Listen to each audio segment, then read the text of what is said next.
La Universidad Andrés Bello presentó los resultados de su encuesta nacional de salud 2024, que, entre otras cosas, concluye que el acceso a licencias médicas en Chile se percibe como una práctica común y también fácil. De hecho, fíjese, el 57% de los consultados considera que es fácil conseguir una licencia médica con algún amigo.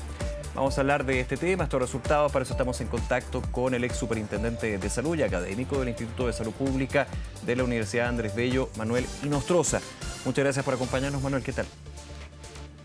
Hola Nicolás, muchísimas gracias por la invitación. ¿Es preocupante esto de que finalmente el chileno o la chilena piense que conseguir una licencia médica con todo lo que conlleva, podemos profundizar en el efecto, es tan fácil, es tan común, es tan viable, digamos, de hacerlo? Sí, yo creo que en parte explica el incremento del gasto que hemos tenido en el subsidio de incapacidad laboral. Hay que recordar que esto forma parte de un estudio que hizo la universidad, que hace 3 meses hicimos público este estudio y demostramos que hoy día del 7% de la cotización individual en salud, el 50% se está gastando en licencias médicas, es decir, solo el 50% queda para el gasto en prestaciones de salud. Esto es mucho mayor en FONASA, inclusive llega al 56% en Ujú. FONASA y solo un 41% en el caso del sistema ISAPRE. Y el gasto pasó el año 2000 de 392 mil millones de pesos a 3,2 billones de pesos, o sea, se multiplicó por un 716%. Entonces, claramente aquí encontramos en parte la explicación de esta eh, poca relatividad, de esta alta relatividad moral, por así decirlo, respecto a justificar el uso, incluso para cuidar a enfermos, para de alguna manera Claro. extender el ley postnatal, que tiene un alto porcentaje de validez, Para otros sobre el fines, digamos, Manuel, que pueden ser válidos más allá de la pillería, digamos. Pueden ser válidos, pero que evidentemente están aplicando un recurso y un elemento de mala forma y finalmente también una licencia falsa. Eso es.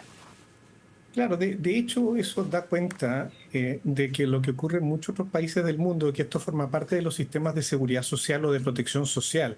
Entonces, cuando estos sistemas de seguridad y protección social fracasan o no son del todo completos, bueno, se recurre a otra forma de beneficios o incentivos que no forman parte de los sistemas de protección social. Y aquí el problema es que en el caso chileno, a diferencia de estos países, en donde en más de la mitad de los países de la OECD el gasto en licencia médica no forma parte, no compite con el gasto en prestaciones médicas, en el caso de salud chileno sí. Entonces el problema es que cuando tú vistes esta protección social por esta otra causa, lo que estás desvistiendo es en parte los recursos que necesitas para consultas, para Mm. cirugías, para prestaciones médicas, y ese es el problema de fondo. Ahora, no obstante ello, yo creo que igual la encuesta nos muestra que la gente se da cuenta de que hay un impacto financiero en el mal uso y por eso que también el lado B o el lado positivo de la Sí. encuesta es que hay cierto respaldo a reformas de control porque hay que cuidar este beneficio.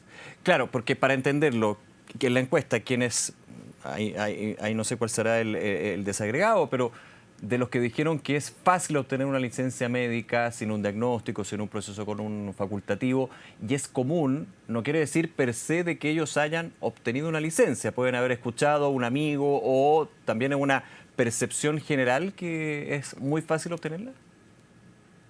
Sí, mira, el porcentaje se mueve entre un 57 a un 51% de gente que considera que es muy fácil, un 62% que considera que es frecuente que los médicos constituyan empresas falsas para Ya. vender licencias médicas. El 51% reconoce que conoce a alguien que ha comprado o usado una licencia médica falsa, o sea, conseguido una licencia médica Sí. falsa sin estar enfermo. Es decir, es un ambiente muy frecuente. Ahora, igual como te digo, y solo un 33% considera que es un delito. O sea, más del 62% considera, 65% en realidad, perdón, que es solo una falta leve, Ya. ¿ah? No que es un delito. Claro. Entonces, el tema es que hay como una suerte de justificación moral, que te insisto, de utilizar este beneficio. Pero como te decía, igual como la gente se da cuenta en un 72 y 82% de que esto sí tiene un impacto financiero y que le pega a la ISAPRE, al FONASA y al propio bolsillo de los usuarios, la gente se da cuenta de eso, hay un 70% de respaldo a reformas como, por ejemplo, crear un sistema autónomo independiente, no como tenemos hoy día que son FONASA y ISAPRE con dificultad para controlar estos beneficios. Más de un 70% también está de acuerdo que se utilicen protocolos o guías clínicas para justificar la licencia médica. También más de un 70% considera que solo los médicos tratantes. El problema es que en Chile cualquier médico, si tú te das cuenta, tú no puedes, por ejemplo, objetar una licencia médica que te la emite un médico que no siquiera te ha visto. Tú cuando te consigues una licencia médica, te la consigues con un médico sin necesidad que te haya visto en Claro, una consulta. por el hecho de ser médico. Es solo por el hecho de ser médico. Se cree automáticamente en la buena fe del médico para emitir y autorizar esta licencia médica. Entonces, igual la gente está dispuesta a establecer sanciones. Sé que un 77% cree que hay que aumentar la sanción a los médicos por emitir licencias médicas falsas, y un 70% también cree que hay que sancionar a la gente que pide licencias médicas falsas también. Entonces, yo creo que esto ayuda a reforzar lo que se está discutiendo en el Parlamento, de que esta relatividad moral por un lado, Sí. pero necesidad de cuidar el beneficio, es un espacio para que la autoridad política, parlamentario y gobierno reformen el sistema. En términos de licencias médicas falsas, ¿cuáles son las más comunes o las que más se dan?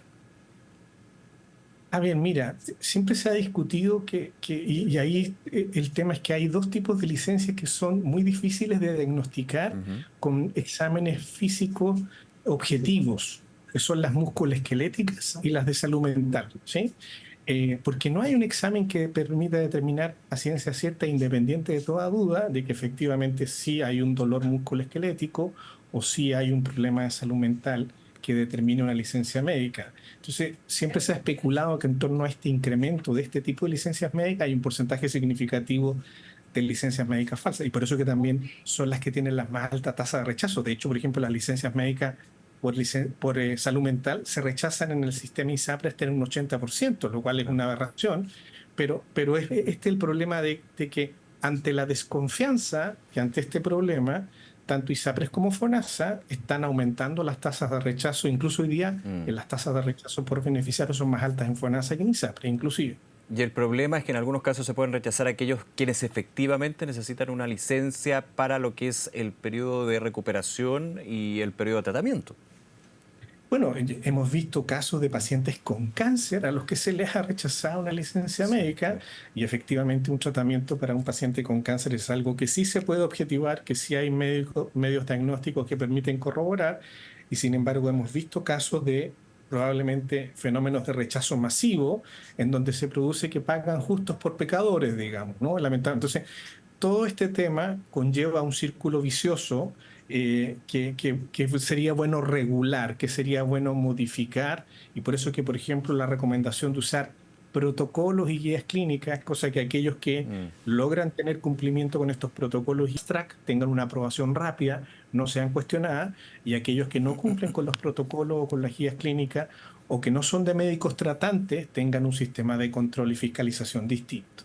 Ahora, se puede también, y no sé si existe actualmente, pero y de hecho entiendo que para casos judiciales donde se ha visto que se han generado grupos de falsos doctores o doctores que emiten licencias médicas y que las venden a destajo, digamos, ¿se puede hacer un track record, una supervisión al propio emisor de la licencia médica? Entiendo que eso, y te lo pregunto, ¿existe, pero funciona o no funciona?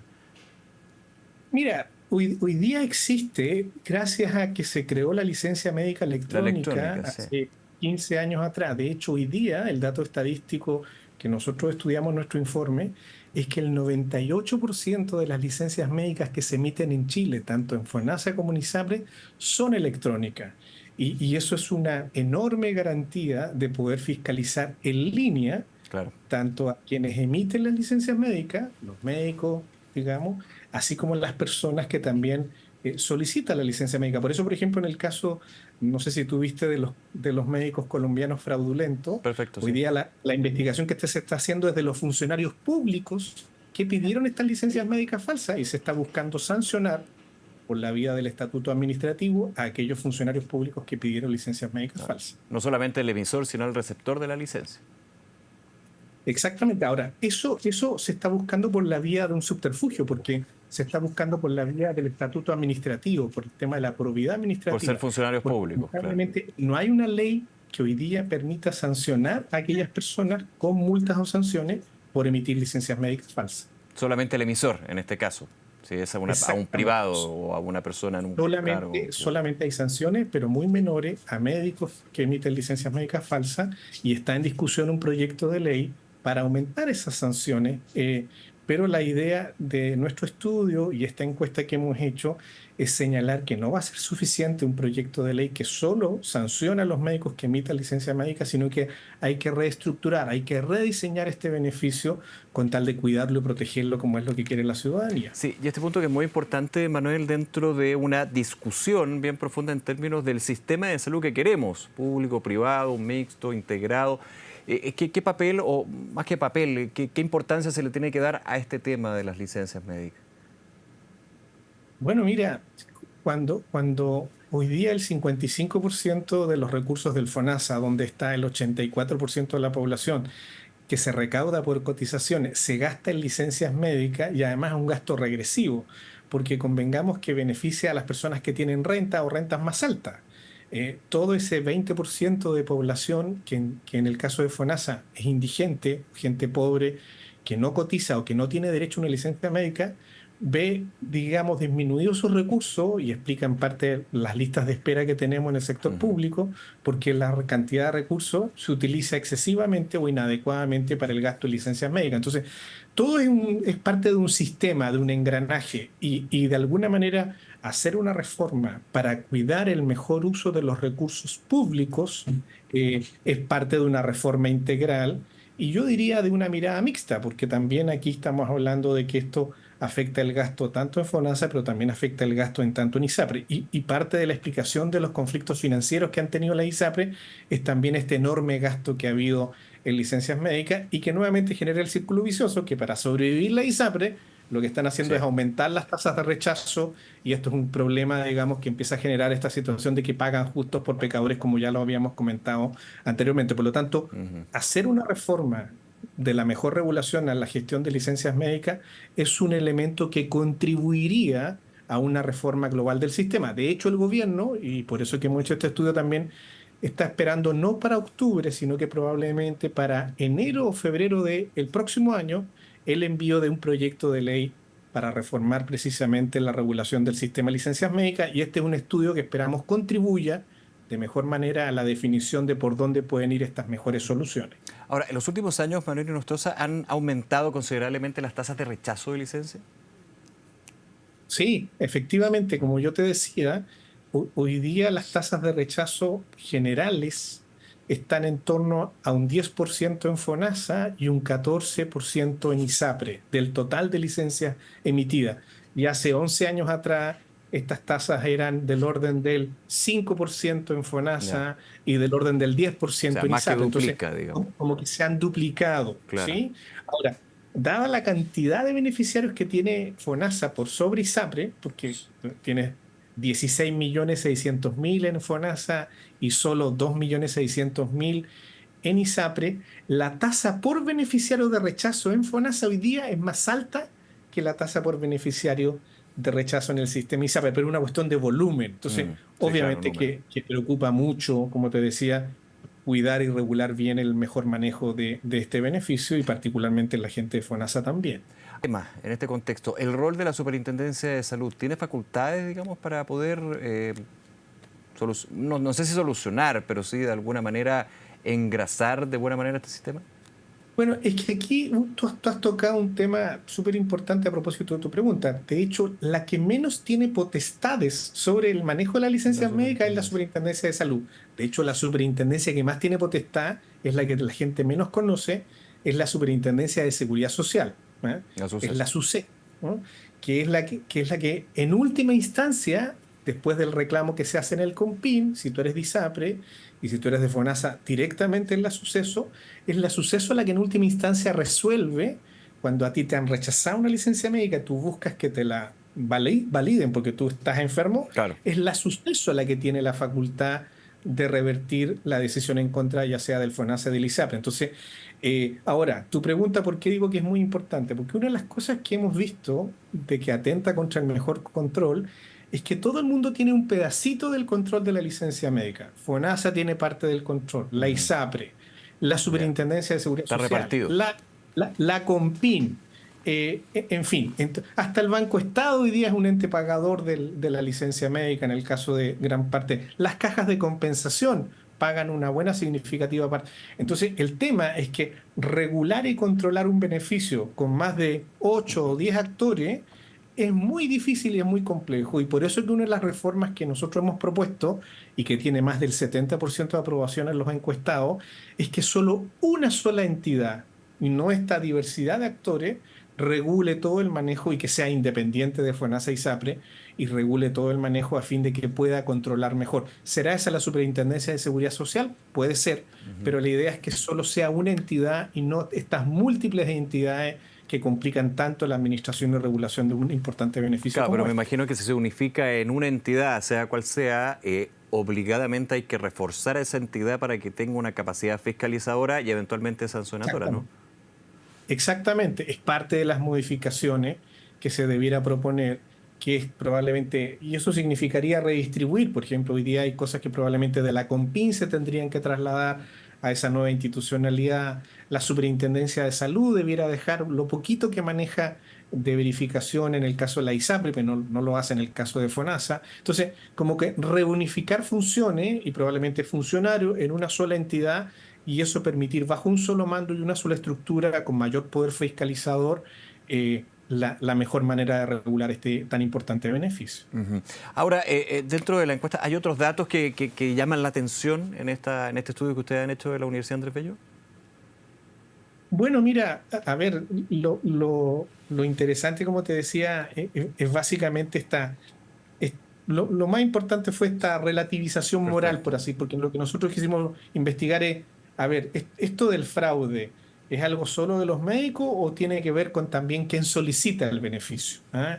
Y esto fue lo más llamativo, fue lo que hoy día nos ganó una portada de un medio matutino, digamos, porque llamó la atención que algo que probablemente se sabía como rumor se hiciera tan explícito. Y de ahí básicamente, como te digo, pasamos a esta idea de que igual la gente con todo quiere cuidar el beneficio y quiere hacer estas importantes reformas que yo creo que es lo más importante, no solo quedarse con la idea de que esto es un beneficio que está en duda, sino que es un beneficio que hay que cuidar y fortalecer. Manuel Inostroza, como siempre, muchas gracias por conversar con nosotros, Manuel. Que esté muy bien. No, muchas gracias a ustedes, que estén muy bien. Hasta Chao, luego, chao. gracias, chao.